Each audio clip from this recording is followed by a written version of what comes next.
안녕하세요. 오늘 저희가 함께 좀 깊게 파헤쳐볼 자료는요. 안드레아스 안토노플로스의 강연을 엮은 책 돈의 인터넷입니다. 네, 아주 중요한 책이죠. 사실 저도 이 책을 읽기 전까지는 비트코인을 그냥 새로운 종류의 디지털 화폐 딱 그 정도로만 생각했거든요. 대부분 그렇죠. 그런데 저자가 서문에서 이런 말을 하더라고요. 비트코인이 디지털 화폐라는 말은 인터넷이 멋진 전화기라고 말하는 것과 같습니다. 아, 그 비유. 이 문장을 딱 읽는데 와, 머리를 한 대 맞은 것 같았어요. 우리가 뭔가 단단히 잘못 생각하고 있었던 게 아닐까?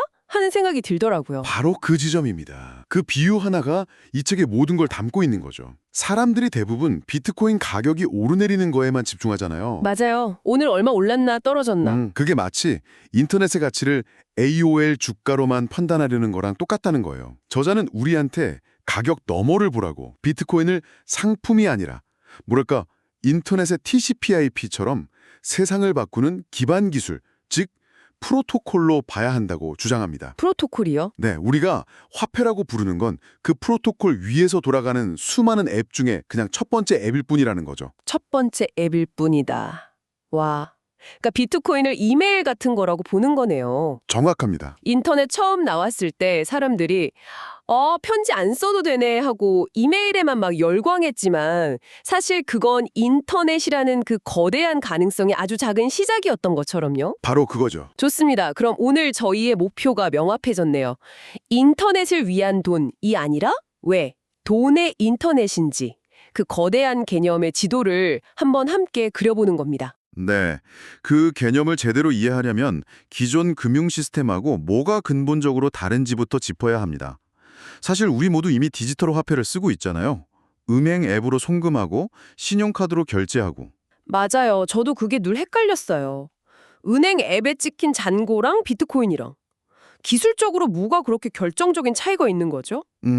어차피 둘 다 눈에 안 보이는 디지털 숫자라는 점에선 똑같잖아요? 겉보기엔 비슷하지만 구조는 완전히 다릅니다. 은행의 앱에 찍힌 숫자는요, 특정 은행의 서버, 그러니까 그들만의 폐쇄적인 장부 안에 갇혀있는 기록일 뿐이에요. 기록이다. 그건 서비스지 프로토콜이 아니에요. 반면에 비트코인은 특정 회사가 소유하거나 통제하지 않아요. 아, 인터넷처럼 누구나 정해진 규칙에 따라서 자유롭게 참여할 수 있는 완전히 개방된 프로토콜이죠.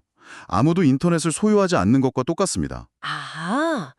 그러니까 은행 앱은 싸이월드 같은 거고 비트코인은 월드와이드 웹 그 자체라는 말씀이시군요. 네, 아주 좋은 비유네요. 하나는 특정 회사의 울타리 안에서만 작동하는 서비스고 다른 하나는 누구에게나 열려있는 기반 기술이고요. 책에서 사토시 나카모토가 비잔틴 장군들의 문제를 해결했다고 나오잖아요. 솔직히 들어는 봤는데 그게 왜 그렇게 대단한 건지는 잘 모르겠어요. 그게 바로 핵심입니다. 그게 그냥 디지털 돈 만드는 거랑 무슨 차이가 있는 건가요? 비잔틴 장군들의 문제라는 게 쉽게 말해서 중앙지휘관 없이 흩어져 있는 장군들이 어떻게 서로를 믿고 동시에 공격을 할 수 있느냐는 컴퓨터 과학의 아주 오랜 난제였어요. 아, 서로 믿을 수가 없으니까. 그렇죠. 누군가 배신할 수도 있고 메시지가 조작될 수도 있으니까요. 사토시는 바로 이 문제를 해결한 겁니다. 즉, 신뢰를 보증해주는 중앙기관, 은행이나 정부 같은 거요. 그런 거 없이도 전 세계의 수많은 익명의 참여자들이 서로 믿고 금융거래 기록의 진위를 합의할 수 있는 시스템을 발명한 거죠. 와, 그렇게 들으니까 완전히 다르게 느껴지네요. 이건 단순히 화폐 기술을 만든 게 아니네요. 그렇죠. 신뢰를 만들어내는 기계를 발명한 거군요. 중앙기관 없이도 작동하는 신뢰의 프로토콜. 정확합니다. 그리고 그 탈중앙화된 합의라는 놀라운 발명품 위에 구현된 첫 번째 애플리케이션이 바로 화폐였던 겁니다. 첫 번째 앱. 네. 하지만 그게 전부가 아니에요. 이 기술 위에는 이론적으로 신뢰가 필요한 모든 걸 올릴 수 있습니다. 책에서 언급된 것처럼 주식 소유권을 기록하거나 부동산 등기부 등본을 올리거나 투표 같은 것도요? 네, 심지어 투표 시스템이나 공증 서비스까지도 가능하죠.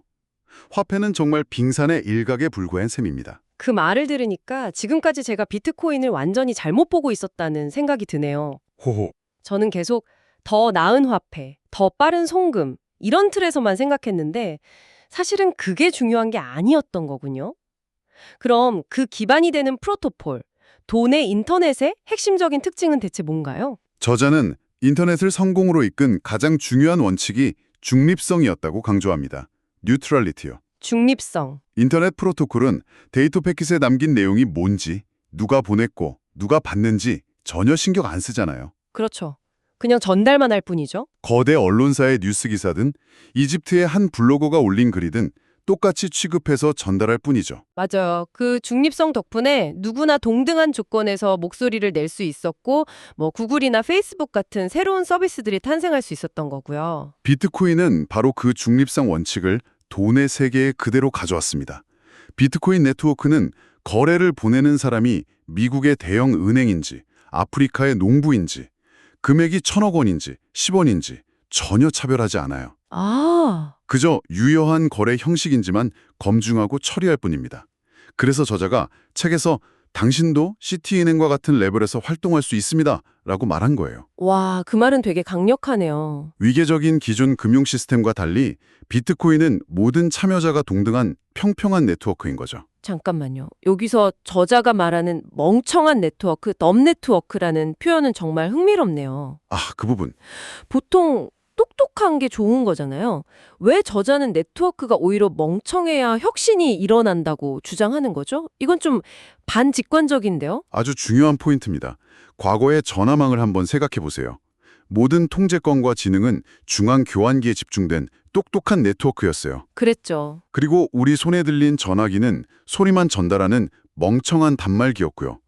그래서 우리가 전화기로 할 수 있는 건 음성통화뿐이었죠. 하지만 인터넷은 그 구조를 완전히 뒤집었습니다. 아, 인터넷 자체는 데이터를 그냥 전달만 해주는 멍청한 파이프 역할만 하고 네. 웹브라우저, 이메일, 온라인 게임 같은 모든 똑똑한 기능들은 네트워크의 가장자리에 연결된 우리 컴퓨터나 스마트폰에서 구현되는 거군요. 바로 그겁니다. 네트워크가 멍청했기 때문에 가장자리에 있는 누구나 허락을 구할 필요 없이 자유롭게 혁신적인 애플리케이션을 만들어 붙일 수 있었던 거죠. 허가 없이? 이걸 저자는 허가 없는 혁신, Innovation Without Permission이라고 부릅니다. 비트코인이 바로 이 원리를 돈의 세계에 적용한 거예요. 아하. 비트코인 네트워크 자체는 거래를 검증하고 기록하는 단순하고 멍청한 역할만 해요. 그리고 모든 복잡하고 지능적인 금융 서비스들, 예를 들어 복잡한 계약이나 새로운 투자 상품 같은 것들은 가장자리에서 일어나는 거군요. 네, 네트워크 가장자리에 똑똑한 지갑이나 서비스에서 누구나 허락 없이 만들 수 있게 된 겁니다. 이것이 바로 돈의 인터넷이 가진 폭발적인 혁신의 잠재력인 거죠. 와, 멍청한 네트워크라는 개념 하나로 모든 게 설명되네요. 개방적이고 중립적이고 허가 없이 혁신이 가능한 가치 전송 프로토콜. 좋습니다.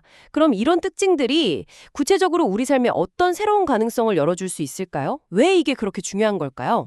저자가 가장 먼저 그리고 가장 강력하게 이야기하는 건 금융소외 문제의 해결입니다. 금융소외. 전 세계 인구의 대부분인 약 65억 명이 제대로 된 국제 금융 서비스에 접근하지 못하고 있습니다. 은행 계좌가 없거나 있더라도 비싼 수수료와 복잡한 절차 때문에 해외 송금 같은 건 꿈도 못 꾸죠. 그렇죠. 당장 우리가 해외로 돈 좀 보내려고 해도 며칠씩 걸리고 수수료는 또 얼마나 비싼가요?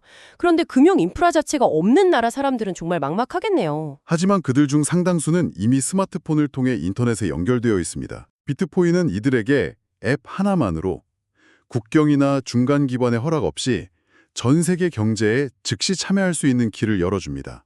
그냥 인터넷만 되면요? 네, 이게 바로 저자가 말하는 사람들의 돈, 머니 오브 더 피포. 즉, 소수의 권력기관이 통제하는 돈이 아니라 모든 사람이 동등하게 접근할 수 있는 돈이라는 개념이죠. 단순히 돈을 보내는 걸 넘어서 프로그래밍 가능한 돈, 프로그래머블 머니라는 개념도 정말 인상 깊었어요. 그렇죠. 돈이 더 이상 주고받는 걸로 끝나는 게 아니라 소프트웨어 코드처럼 특정 조건에 따라 자동으로 움직이게 만들 수 있다는 거잖아요. 이건 완전히 새로운 차원의 이야기 같아요. 네, 그 개념을 더 확장하면 콘텐츠 유형으로서의 돈, 머니 에서 컨텐츠 타입이라는 저자의 통찰에 도달하게 됩니다. 돈이 콘텐츠 유형이다. 그게 무슨 말이죠? 이게 무슨 말이냐면 인터넷이 정보를 종이나 전화선 같은 물리적인 매체에서 해방시켜서 순수한 데이터로 만들었잖아요. 네, 그랬죠. 비트코인은 돈이라는 메시지를 은행이라는 매체에서 해방시킨 겁니다. 아, 그러니까 이제 돈은 더 이상 은행 시스템에 갇힌 기록이 아니라 우리가 주고받는 이메일이나 사진 파일처럼 그냥 순수한 데이터 덩어리가 되었다 이 뜻이군요. 정확합니다.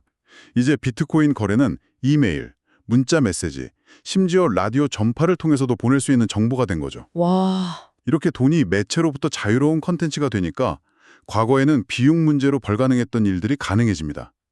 대표적인 게 바로 소액 결제, 마이크로 트랜잭션이요. 소액 결제요? 기존 금융 시스템에서는 10원짜리 결제를 처리하는 비용이 100원이라서 말이 안 됐지만 돈이 데이터가 된 세상에서는 거의 0에 가까운 비용으로 아주 작은 가치도 주고받을 수 있게 됩니다. 그러면 제가 좋아하는 작가의 글을 읽고 한 50원 정도 후원하거나 아니면 자율주행차가 다른 차한테 길 비켜준 대가로 10원어치 전기를 보내주는 그런 경제가 정말로 가능해지겠네요. 바로 그런 기계들끼리 서로 가치를 교환하는 기계경제, 머신 이코노미가 탄생할 수 있는 기반이 마련된 겁니다. 그런데 말이죠. 이런 혁신적인 개념들은 정말 멋진데 솔직히 지금 당장 비트코인을 써보려고 하면 여전히 은행을 거쳐야 하고 속도도 느린 것 같고 어딘가 좀 불편하고 복잡하게 느껴지거든요.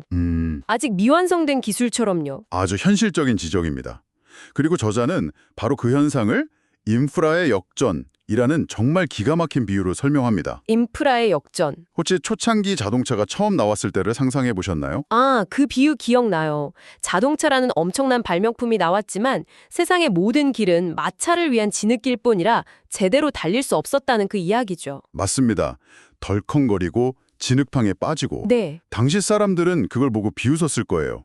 저 시끄러운 깡통 덩어리보다 내 말이 훨씬 빠르고 편하잖아 하고요. 모든 새로운 기술은 초기에 자신을 대체하려는 기존의 낡은 인프라 위에서 작동해야 하기 때문에 처음에는 필연적으로 비효율적이고 불편해 보입니다. 와, 그 진흙길 위에 슈퍼카 비유는 정말 소름이 돋네요. 그렇죠. 지금 우리가 느끼는 비트코인의 불편함이 사실은 비트코인 자체의 문제가 아니라는 거잖아요.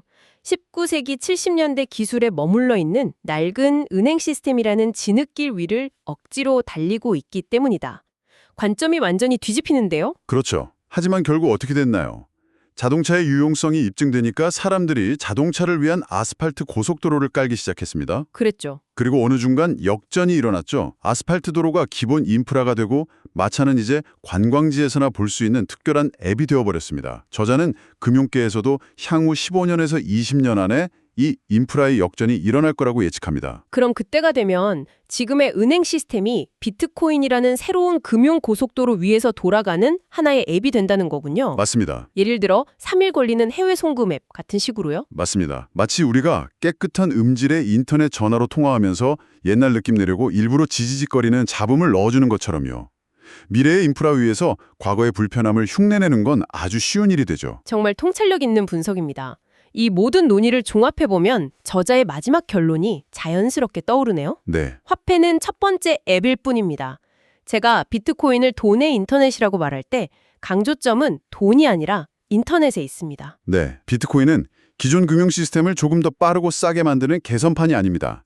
인터넷이 정보의 영역에 그랬던 것처럼 개방성, 중립성, 무허가성이라는 인터넷의 원리를 가치의 영역에 적용한 완전히 새로운 패러다임의 병렬 시스템인 거죠. 아, 인터넷을 위한 돈에서 돈의 인터넷으로 관점을 바꾸는 순간 비로소 비트코인의 진짜 잠재력이 보이기 시작하는 겁니다. 오늘 대화를 통해서 비트코인이라는 퍼즐의 조각들이 하나로 딱 맞춰지는 느낌입니다. 다행이네요. 마지막으로 청취자 여러분께 이 책이 던지는 가장 도발적이고 미래적인 질문을 하나 던지면서 마무리하고 싶습니다. 네. 저자는 비트코인에는 인격 퍼슨후드가 필요 없다고 말합니다.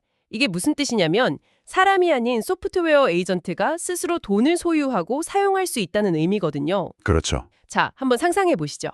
비트코인, 그리고 우더 같은 차량 공유 플랫폼, 또 완벽한 자율주행 자동차, 이 세 가지 기술이 결합되면 어떤 일이 일어날까요? 스스로 승객을 태워서 비트코인으로 요금을 벌고 네, 그 돈으로 자신의 할부금이랑 보험료, 전기 충전비까지 내는 스스로를 소유한 자동차가 등장할 수 있습니다. 스스로를 소유한 자동차. 소유의 주체가 반드시 사람일 필요가 없는 인류 역사상 한 번도 존재하지 않았던 새로운 경제 주체의 탄생이죠. 돈의 인터넷이라는 이 새로운 인프라 위에서 과연 또 어떤 자율적인 경제 주체들이 태어나서 우리와 함께 살아가게 될지 상상해보는 것, 이것이 안드레아스 안토노플로스가 우리에게 던지는 진정한 질문이 아닐까 싶습니다.